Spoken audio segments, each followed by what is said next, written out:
A very good morning, everyone, and welcome to the Early Edge. We are brought to you by BetMGM, the sportsbook born in Vegas. Great show for you today. I'm watching the PGA Championship. Some unlikely people at the top of the board right now, but it is early. Let's take a look at yesterday's recap screen. As I see Danny Brasco was in the chat, along with Mr. Big, KC3, Ian Lights Out, Eric David, Brad Morris. We were looking at 4 and 5. Good job from Prop Stars, A-Mags. That K-ladder for Scooble really came through there. Some of the SportsLine picks, not very good. 4 and 5 is the record, and we look to improve with our cast today. We've got some heavy hitters. Let's bring them in right now. As Sean Ritchie says, good morning, crew. The crew is Larry Hartstein, the Sniper Matt Snyder, and Mikey B. Larry, I got to start with you because leave it to the NFL to always try to upstage the NHL playoffs, the NBA playoffs, Major League Baseball.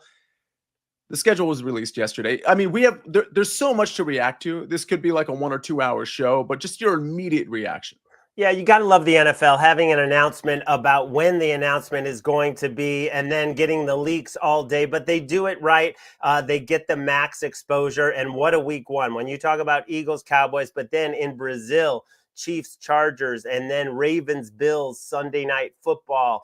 You also have Packers, Lions, 49ers, Seahawks. It is a massive week one slate, but 2 teams jumped out at me. They're actually the 2 teams that played in the Super Bowl 2 years ago where I was at, and this hat is from, and that is the 49ers schedule and the Chiefs schedule. The 49ers, they didn't go 6-11 just because of injuries last year. They had a brutal schedule with terrible travel scenarios, and they were always playing teams coming off a bye. Well, this year, not only do they have the easiest schedule based on last year's records, the easiest schedule based on projected win totals, they also have a +9 rest advantage. They don't play any teams coming off a bye. So this is a total flip of the switch for the Niners. Of course, they did lose a lot of talent, but it should be a nice bounce back for them. And then the Chiefs, 8 primetime games, 8 standalone games, 7 primetime games, and a brutal opening stretch with the Chargers, the Ravens, and the Lions on a short week in the first 6. And there's another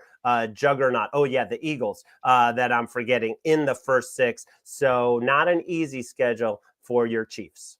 I mean, I've had just about enough of the Chiefs on primetime. If we could just scale that back by a game or 2, I think we could fit some other teams in there. Sniper, I couldn't help but notice that the most difficult schedule among them, according to the graphic we just saw at least, was the Chicago Bears. You and Ben Wittenstein, our producer, absolutely love the Chicago Bears. Your thoughts going into next season? I feel like vibes should be high regardless. Yeah, I mean, that's just going to make it that much sweeter when the Bears make the playoffs and go 12-5 or something like that. No, really, I don't get that wrapped up in it because so much changes year to year. And it is cool to look at the schedule and go through it. And I always go through and just do a win-loss thing in my head, and I ended up with 10-7. I know you're always going to have kind of rose-colored glasses when you do it with your favorite team, and that's fine. But I got 10-7 for what it's worth. I mean, 10-7 is a perfectly reasonable fan take. Most fans would find a way to get to 12 wins with some of the talent you have on both sides of the ball. I almost did. I had to dial it back a little bit. Mikey B, before we get to Matt's pick and open things up, talk to me about, by the way, Greatest Poet Alive says Bears win the North. I don't know about that. We'll see, though. New coach, that should help. You have any NFL takes here? You an NFL guy, Mikey B? Do you root for a particular team? 2 things. 1, I'm a Giants fan, so I don't like that strength of schedule. 2, Christmas Day is for basketball. I love football, but Christmas Day is for the NBA. It's for basketball. I don't like it. I don't like this NFL. Can you give basketball 1 day? 1 day. That's all we want. It's a triple header now for the NFL. I don't like it, Larry. I don't like it. Yeah, I mean, I'm a big NFL fan, but they do really try to encroach on absolutely everything else. Yes. And they're already the monster of sports. Like, yeah, all right, we get it. You win everything. We know. Yes, man. Tell them. There comes a tipping point where, when things aren't going well for a league, all the other leagues are going to kind of jump on. And I don't know that that's ever going to happen to the NFL, but they certainly seem to try to occupy all the air and all the space. As far as Christmas, the one concern I have is that every single game is, quote, behind a paywall, whether it's Netflix or Amazon Prime. I mean, I think it's Christmas. Like, you could give 1 or 2 of those games to like the national TV audience and then maybe isolate one for a paid subscription service. But that would be one of my Small takes. People are going to watch that regardless. All right. Speaking of takes, by the way, these are the Christmas Day games. Right on cue. We've got the Cowboys and the Commanders. Man, get that off. Have a lot of fun. Oh. Well, we've got the Lions and the Minnesota Vikings on Christmas. And then, of course, Denver Broncos and Kansas City Chiefs. I think Denver's going to be pretty good this year, folks. We'll talk more NFL as we get closer to the NFL season. We are just a mere 112 days away from September 4th kickoff. A little early. I am looking forward to when you do the numbers countdown. Yes. I got to have a Bears number guy ready for every day. We're 3 weeks away from doing we're going to name a popular player. That's going to be the number of days. So you all in the chat can participate in that as well as soon as we get to double-digit days here. All right, Matt, speaking of double, you've got 2 picks for us. So why don't you lead us off with some baseball picks? I do. We're going to start with a game that starts at 12:35 Eastern. So we're really, really close, just a little over 2 hours away. Twins-Orioles played a doubleheader yesterday. There was 14 runs combined in one of the games, 9 in the other. I'm going to go over 9 in that one. Both offenses are actually hitting relatively well right now. The Twins are facing Tomoyuki Sugano, who has a 2.78 ERA right now, but his peripheral's not good. He does not miss bats. I think that he's due to get knocked around a little bit. And the Twins offense, as I said, right now is humming pretty well. So this is a good time for Sugano to start getting hit around. On the Orioles side, they get Chris Paddock.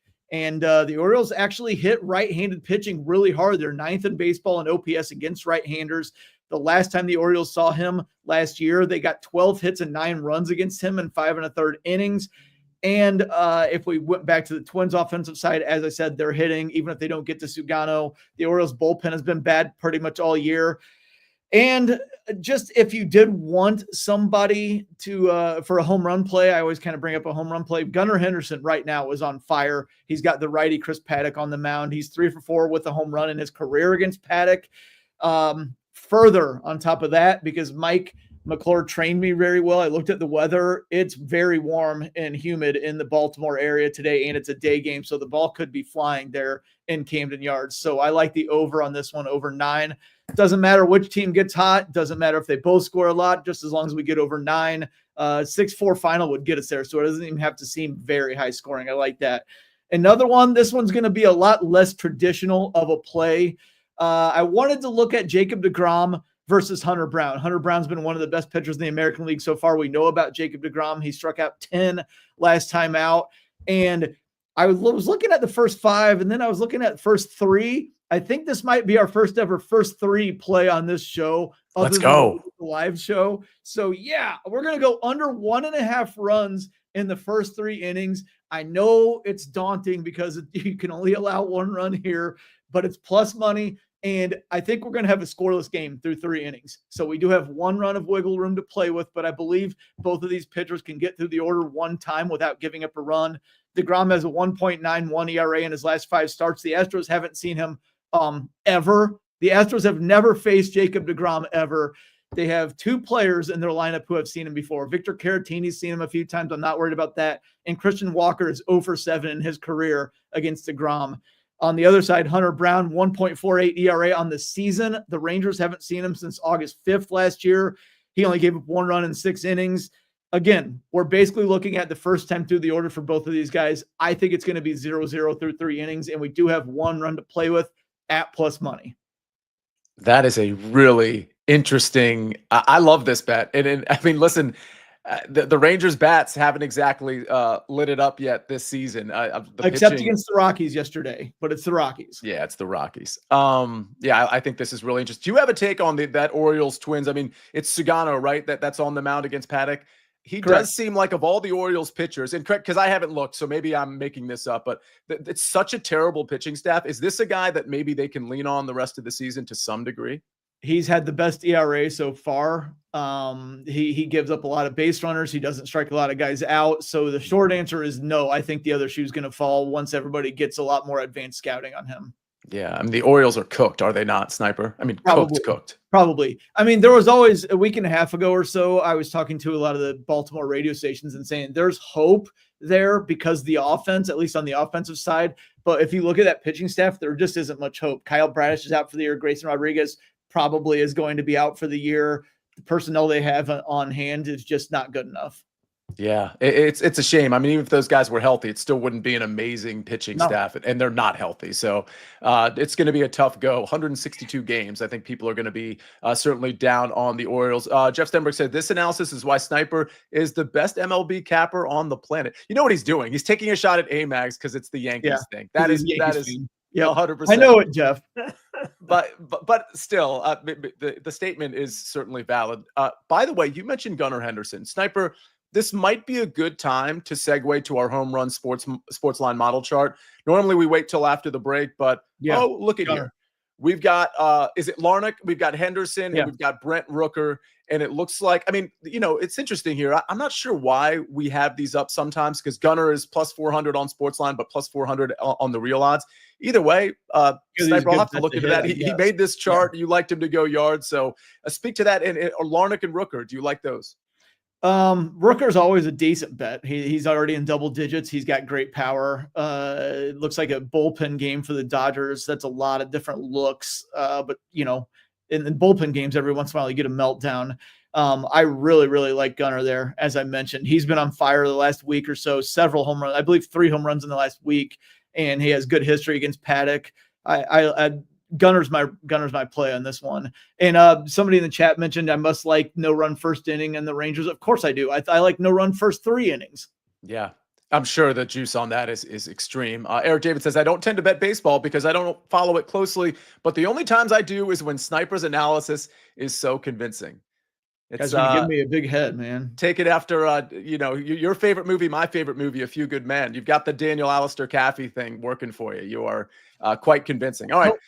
I don't have where's your bat? You think better with your bat. I don't have it right here. Mikey B, let's transition from the dime into the hardwood. You've got a couple of picks as well for the NBA playoffs. Yeah, I'm going to do 2 player props for the Thunder tonight for their game against Nuggets. First, we're going to do Isaiah Hartenstein over 19.5 points and rebounds at -128. He had his best scoring performance of the playoffs in Game 5. He had 15 points. He added 7 rebounds to that. He's had at least 20 combined points and rebounds in every game of the series. He played at least 29 minutes in 4 of the 5 games. The only exception was when he played 22 minutes in Game 2 when the Thunder won in convincing fashion. I think this is going to be a closer game in Denver. Plenty of minutes for Hartenstein, and he goes over 19.5 points and rebounds. And then Alex Caruso, former Chicago Bull. There's got to be a way to work the Bulls into this because they're never going to get this far in the playoffs. So we'll do Alex Caruso over 5.5 rebounds and assists at +110. He's one of their key members off the bench. Instant energy, one of the best defensive players in the league.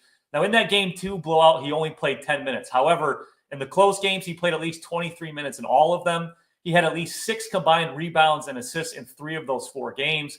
Previous series against the Grizzlies, he had at least 6 combined rebounds and assists in all 4 games. Plus money here, close game. I like Alex Caruso over 5.5 rebounds and assists.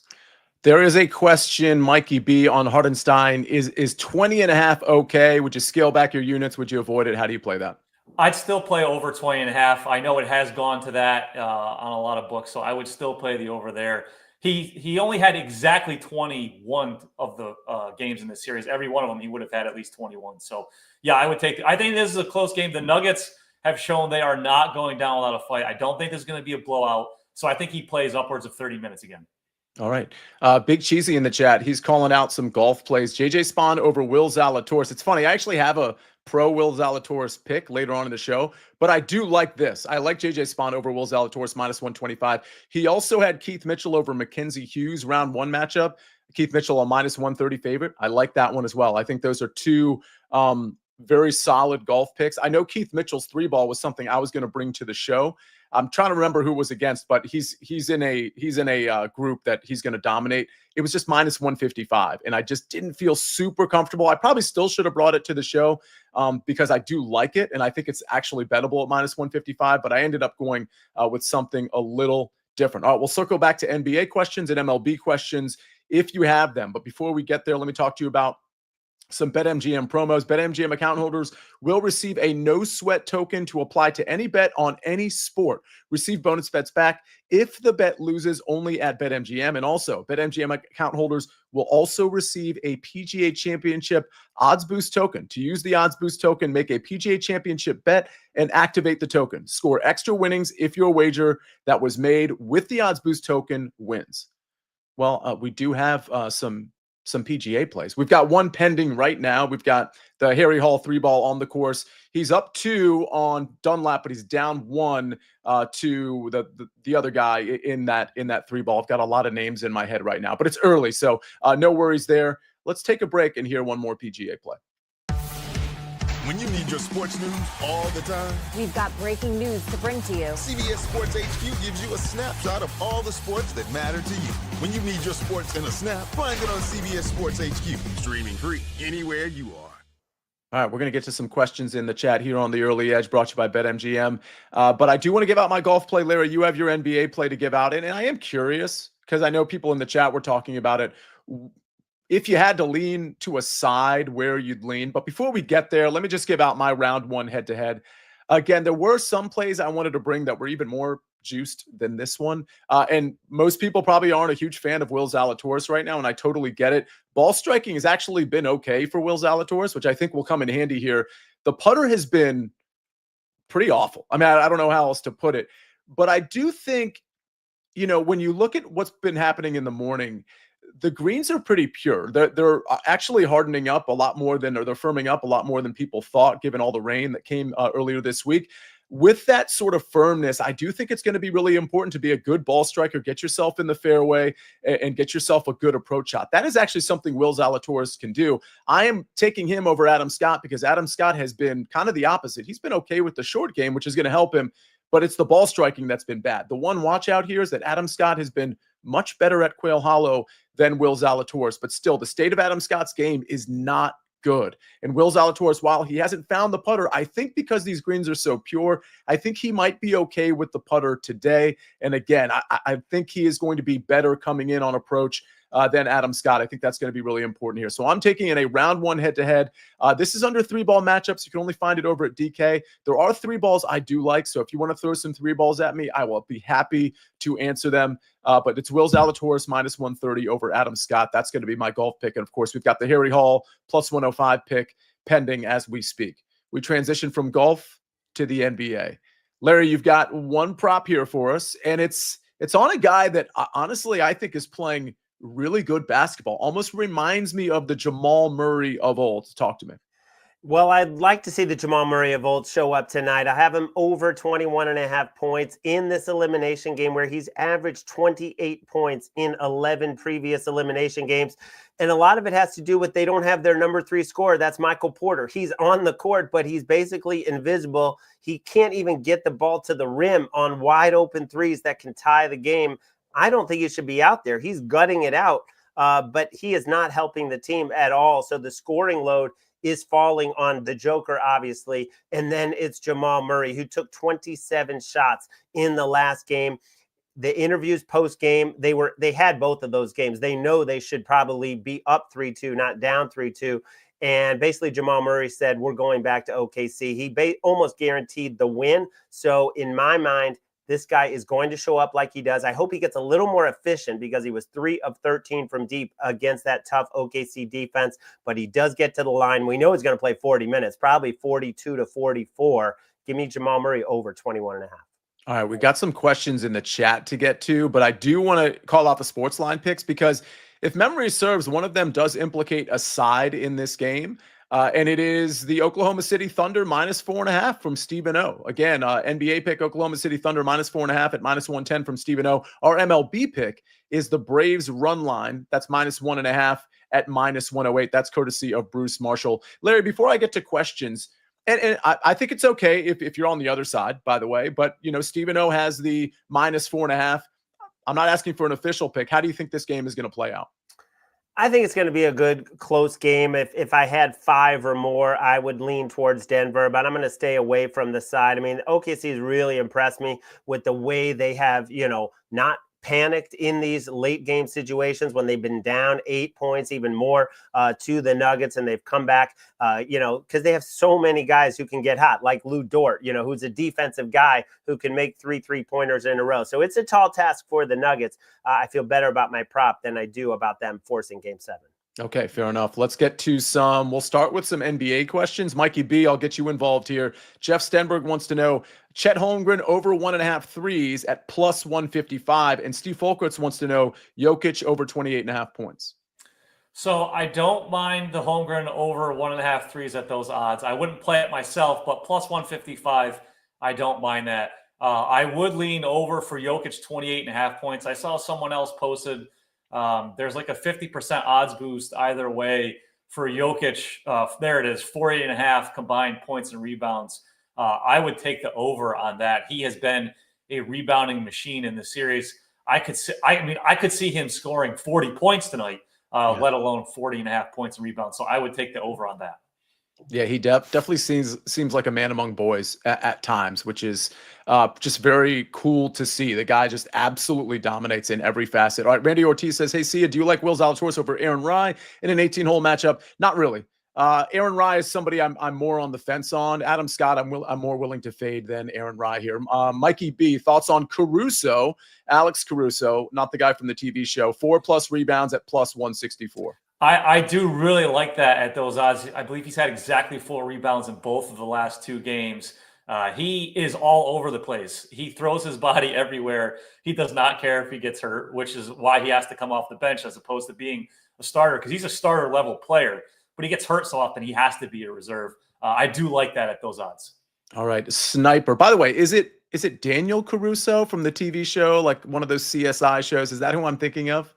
Danny Caruso. It's like I only got focused when you said Adam Scott, and I was wondering if he was severed or not. So I didn't know if anybody got that. Oh, that's good stuff. Sniper, were there any MLB questions in the chat that you saw? Yeah, I answered earlier. Somebody asked about the Twins-Orioles no-run first inning. Absolutely not. I don't want to do that at all. I have the over. Of course, I don't want to take no-run first inning in that. Those are usually heavily juiced anyway. Somebody asked about the Braves Nationals game. We did have the SportsLine play there with the Braves on the run line. I don't have anything on that. I was looking heavily at that because it is a day game. But I'm just not trusting the Braves offense to really explode at this point. Mm-hmm. And Nationals offense is tough to take. So I was like, it's good hitter weather. If you had some home run plays and you wanted to grab some, there's a lot of power hitters there on both sides. You could take James Wood, you could ride Matt Olson, stuff like that. So that's about all I've got right now. That game at 12:15. Thank you for bringing up Daniel Caffey. My bat was not that far out of reach, so I grabbed it. There you go. Absolutely love that. We've got the 12:15 game is the Nationals Braves, and then of course the game that Sniper spent a lot of time on, Twins Orioles, is at 12:35. There's a game at 12:40, White Sox Reds, and then the next game. And there was one more thing. Mm-hmm. Jeff brought up in the chat, if we had a dart play, he had Luke Littler over 4.5 on the 180s. Does anybody even know 180s is when you start with 180 and you have to hit to lower your score, right? Like you have to hit in a certain zone and you lower your score down. Is that how that goes? You're asking. I just love how Jeff always addresses those questions to me as if I have any clue who this guy is. Yeah, I don't have any clue. We've got dart questions. We have questions about, people want to know what Ben is leaning towards today. Ben lost Ben, I don't know if you have a lean today. If you do, you can come on to the show. We've got OKC Denver tonight. I know obviously you lost the Boston Celtics first quarter one yesterday. I thought that was a really good play. And can I say, when Mitchell Robinson is knocking down every single free throw in the first quarter, you're probably not going to win your bet. That was tough to see. But we've got OKC, we've got Denver. Ben, I know. I'm sorry, buddy. Killed me. Before we get to the recap screen, any thoughts on this game? The only lean I would have would probably be towards the under 217. Just I think the high stakes of the game, you might get a little bit of a slower pace. And the OKC defense is just so good. They seem to have most of this Nuggets team figured out for the most part. So I don't know if the Nuggets will be able to do their part to get the over. So the only lean I have is towards the under. At this point, the sides is tough. 4.5, 5 is such a tough key number in the NBA. So I would probably just lean towards the under without picking a side. Yeah, interesting. What about tomorrow? Do you have any, because that Boston-New York series is one you've liked to take a look at. The spread is 2.5. Any thoughts there?